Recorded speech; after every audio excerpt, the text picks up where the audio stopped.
gosh. Take note. Okay, you can use this to bookmark your Bible.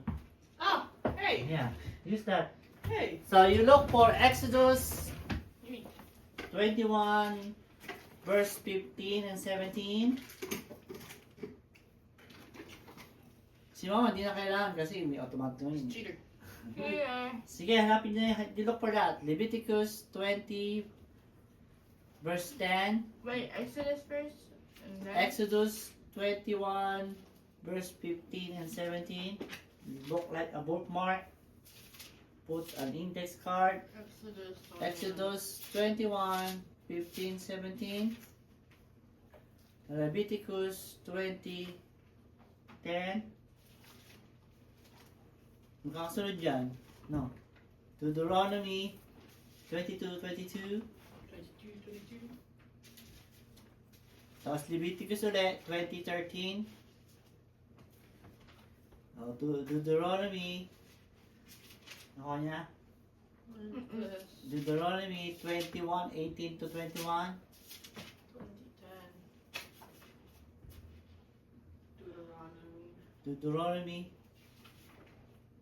Leviticus pero din 20 to 13. Makasunod lang naman yun eh. It's right after the other one. Leviticus 20. 2013. Kasi ano na, kasunod lang ng 2010. 22, 22. Same. Hindi lang dito. Mark that one. What? Kasi, di ba, 2010 and 2013 is like the same. That was in the one page? No. Oh, I thought you meant like the Deuteronomy and the. Deuteronomy 22:22. I Deuteronomy. thought you meant you have to mark it. I was like, what? Snap! No. Luke 18, 9 to 14. That's the story of the good and the bad man. The good man, which is the bad man, and the bad man I'm so went to confused. good. What? Well, we will know. We'll just mark it. Wait, what page is Luke? Luke is after Matthew Mark. o Mark. Magkakasunod yun. Matthew, Mark, and Luke. And then, I think John. This is to sa four gospel. 18. And Samuel. And 1 Samuel 16 verse 7. Where's First Samuel? Samuel is Old Testament. No wonder I can find it. It's Old Testament. I think what page is Luke? That's when King David part. Looking for- Okay? No. No. 6? 16. 7. Just sa 16 muna. Just park mo na 16. Okay. Did it. Okay, we're good? I'm good. I'm Okay. asking what page is Luke. Where's my boot? Oh my god, right there. 1256. Good? No. 12:56 na lang eh. Yan. Okay, next. Now we proceed to our She didn't do Samuel. Okay. okay, so our main topic is Matthew chapter 5, 19 and 20. First is Matthew chapter 19. Chapter Therefore, Chapter 19? yeah, chapter 5, verse 19. You said chapter 19. Sorry. What? Chapter 5, verse 19 is in here. But if you want to Oh. look at your Bible, God. okay. Therefore, when you say therefore, it means, Well, I'm not there yet. yeah. Therefore means there's There. there's a consequence, right? There. There's a consequence, there's something. Therefore, whoever breaks, so that's what the reason. There's a consequence if you break one of the least of these commandments and teaches others to do the same will be called the least in the kingdom of heaven. But whoever does them and teach them will be called the great in the kingdom of heaven. So we're talking about least and the greatest, right? So if you break one of the commandments, even the small one, and you teach it to other, you'll be the least You'll be the lowest. But if you obey all of them, the commandments, and teach them, you'll be the greatest. Okay? For I tell you, unless your righteousness exceed the one that the scribes and Pharisees, you will never enter the kingdom. What do you mean by that? Righteousness to exceed that the scribe and Pharisees. What are the scribe and the Pharisees? Arrogance?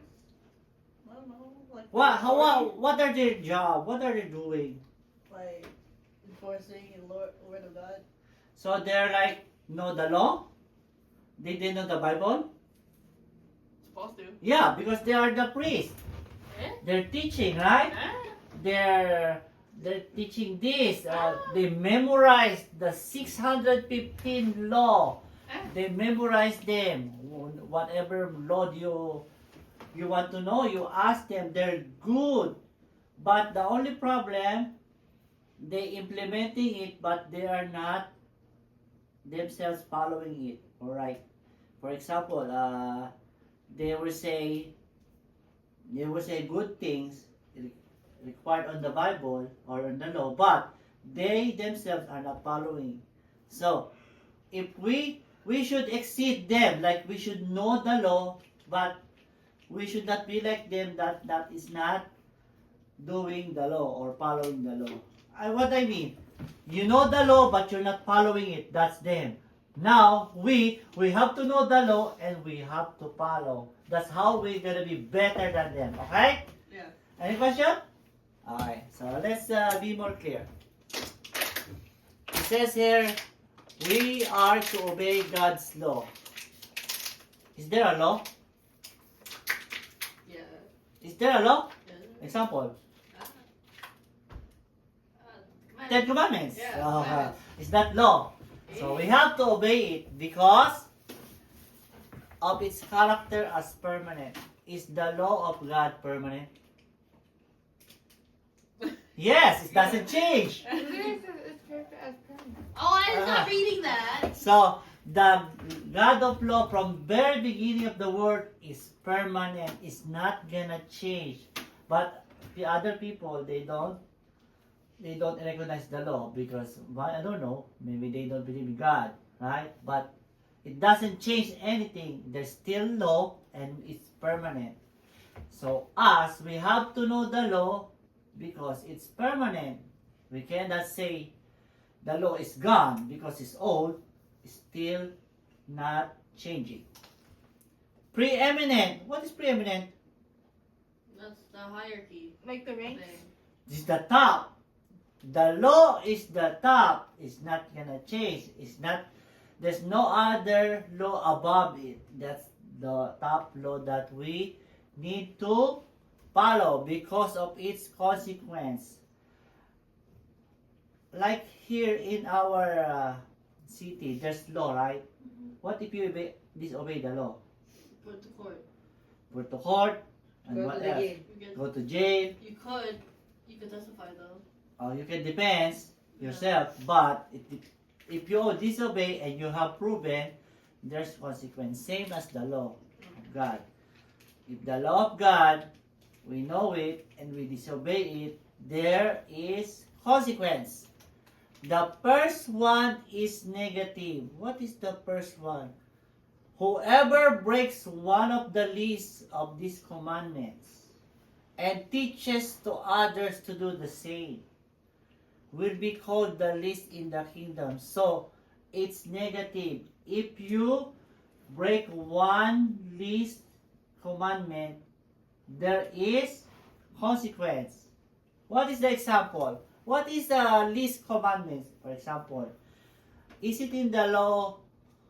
Is it the law not to be honest? No. Is it the law to tell the truth? Yeah. Yeah, this is the God's law, right? Is it like bad to lie? Depends. Is it bad to lie? Depends. Depends. There's a lie for a good.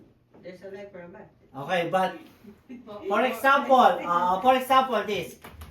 is it in the law not to steal? Yeah. Yeah. So if you steal, is that bad? Yes. Okay. So like you see someone drop 25 cents and you get it. Is that called